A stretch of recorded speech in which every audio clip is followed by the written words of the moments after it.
आता हिला काय लाडीगुडी लावते ते तुम्हाला पुढे सांगतेस. त्या आधी चिवने बनवलेला क्लेचा जो गणपती आहे ना तो बघा इतका सुंदर बनवला आहे तिने, हाताने बनवलेला आहे. इवन ती 10 मिनिटामध्ये हे सगळं बनवते.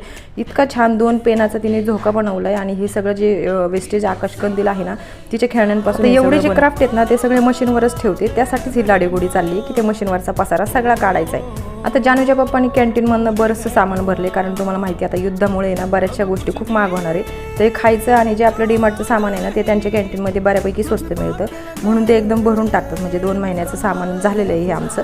आणि इथे ते करायचं म्हटलं तर इथं चिवच्या अंगामध्ये भरपूर जोर येत असतो, कारण त्याच्यामध्ये भरपूर असे कलर्स असतात ना जे मुलांना खूप ॲट्रॅक्ट करतात. आणि मुलं त्याच्यामुळं मॅगी असू द्या काही असू द्या हे सगळं गोष्टी चिव लावत होती.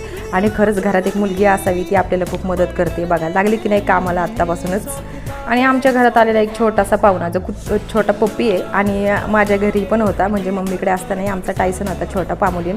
आणि हे कुत्रं चिवला इतकं आवडलं ना तर ती घेच म्हणली. तर बघूया चालले आमचं घ्यायचं. आणि इथे बघा माझ्या आता माझं जे कुत्रं आहे ना त्याचंसुद्धा तुम्हाला पिक शेवटी दाखवते. आमच्याकडं पण एक छान असं कुत्रं होतं, पण ते आता बहुतेक या जगात नसेल. माझ्या लग्नाच्या वेळेसच त्या कुत्र्याला ना एका दूधवाल्याला देऊन टाकलं होतं, कारण त्याला सांभाळायलाच कोण नव्हतं.